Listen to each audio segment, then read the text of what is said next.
Tackle Junkies, what's going on, fellas? Real appreciate you guys clicking on the video. If you haven't subscribed to the channel yet, definitely subscribe. Don't forget to ring that bell, the way you guys get notified every time I pump out a new video. Let me ask you guys something. How many times have you heard a pro recommend a rod, or even yourself or a buddy, and you say, or you hear them say, get yourself a medium action rod, or medium heavy action rod, or heavy action rod? Let me tell you something. Those actions don't even exist.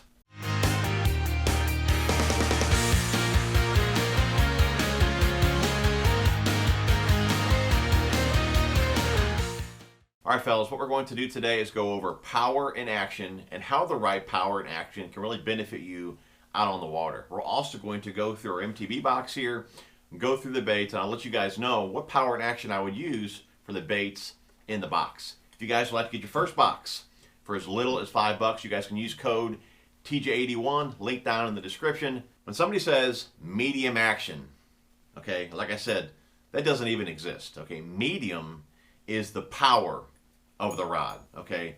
The lower portion of the rod, the power section of the rod. So you have like ultralight, light, medium, medium heavy, heavy, extra heavy. Again, that is the power section of the rod. When you're talking action, that is the tip or the upper portion of the rod, okay? Just how fast or slow is that tip. So you have moderate, fast, extra fast. Again, that is how responsive that tip is, or how slow or fast it is, okay? So if you have a moderate, it's a slower tip.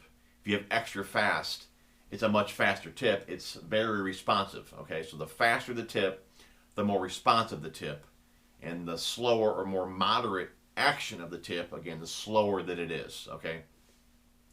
Now, when would you want one over the other? Now, I will link a video, guys, down below that I did years ago that really goes in depth on this subject, when you'd want to change powers and actions and all that. So definitely check that video out. I'll link it down below as well. But for, again, we're going to go into the box here. That way we can go over some baits that I would use different power and actions for. But for the most part, guys, a faster action I'm going to want on like a bottom bouncing bait. Texas rig, jig, shaky head, something like that, where I'm going to want a little more sensitivity, a little more power in the tip section. Now, I said power, but again, power's down here, tip's up here, but again, the softer the tip, you lose a little bit of power in that tip section, just because the slower it is, the longer it takes for the tip to meet the backbone of the rod. So if you are fishing something on the bottom, a worm or whatever, and you want that instant power, you need a faster tip so it meets the backbone much sooner, okay? When I want a slower tip, obviously crankbaits. Anything with a treble hook, I like that slower action. That slower action, okay, that moderate fast. For one, it allows the fish to get the bait much easier, but it also keeps them from throwing the bait. That slower action keeps the rods loaded up much better, because when they unload and you go to load them back up, let's say a fish jumps and the rod unloads, when they go back down and the rod loads back up, you just put more pressure on the hooks. You could tear out and lose the fish. So on treble hook type baits, again, you want a softer action rod to keep that rod loaded up to land the fish much easier. Okay, a faster action rod will tear those hooks out. Again, if it unloads, more pressure on them hooks, it's going to tear out much easier. So with a crankbait or any treble hook type bait, you're better off with that slower action, that moderate to moderate fast. Now, again, depending on the weight of the lure, again, there's a lot of variables here, which power and action you're going to want with some lures. And again, I go over that in that other video. But again, if you're going to throw crankbaits, a medium moderate is going to be much slower than a medium heavy moderate, just because it's going to take a little bit longer for the tip to meet the backbone on a medium versus a medium heavy. Again, it all depends on lure weight and things like that as far as which one you're going to throw. But again, just keep that in mind. You'll have more backbone in a medium heavy. It'll meet the tip much faster than, let's say, a medium power, where it's going to meet it further down the rod, just because the power, again, is less. It's more of a parabolic rod, I guess you could say. The less the power and a softer action, it makes it more of a parabolic bend.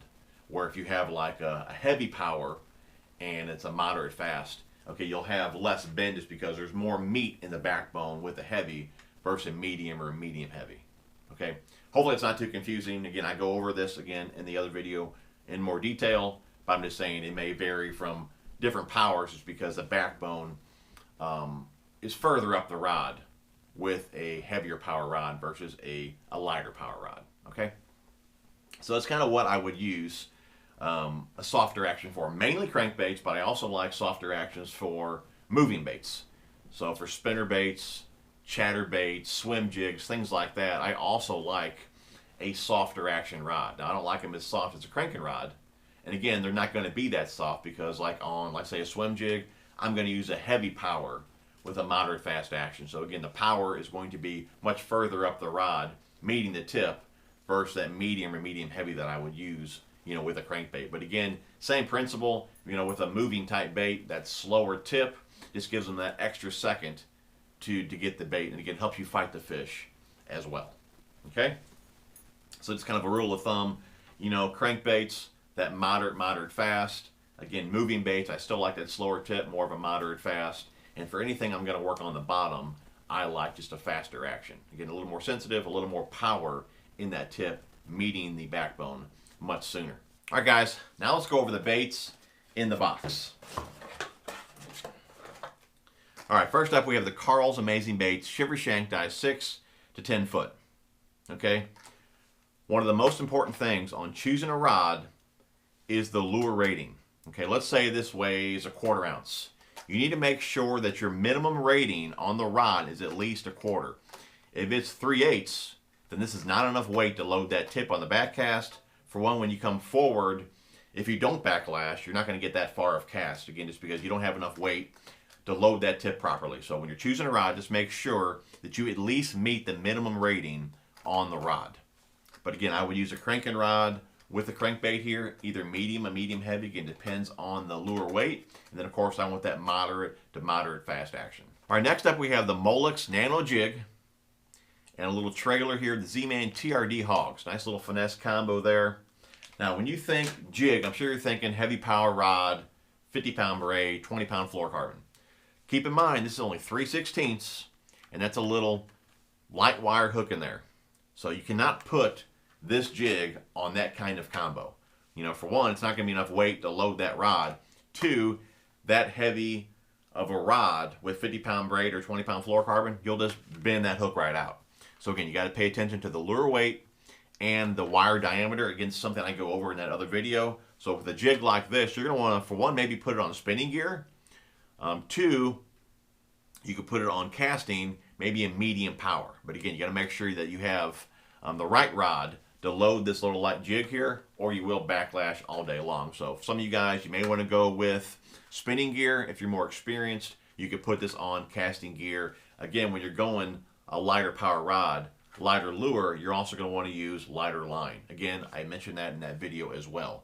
But again, I would probably put this on, you know, probably a medium power fast action spinning or casting. I'm pretty good with the bait caster, so I could use this on a bait caster with probably, you know, 10-pound test fluorocarbon.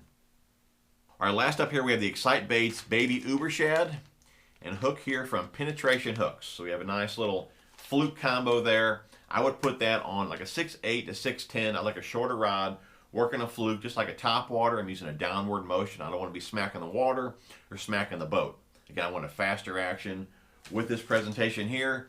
Just a little more responsive, you get a little more action out of the Fluke.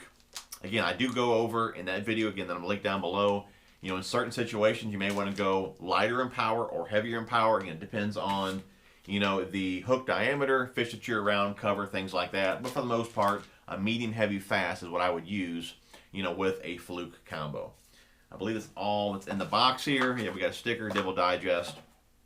But guys, hopefully this video helped you guys out. You know the difference now between power and action and which rod to choose for the baits that you're fishing with. So anyways, guys, hope you guys enjoyed the video. If you did, smash the thumbs up. Thanks for watching, guys. We will see you guys on the next one. I truly appreciate you guys sticking around to the very end. So if you're still here, we're going to do a little giveaway for you guys. If you guys leave 50K in the comments down below, you're entered in the little giveaway. We'll just pick a random comment. Again, I'll send one of you guys the MTB box here. So anyways, really appreciate you guys. We did finally hit 50K. I can't thank you guys enough for all of your support over the years. And I hope 2020 is a year to remember. So anyways, guys, I really appreciate you guys. 50K down below, and you guys are entered in the giveaway.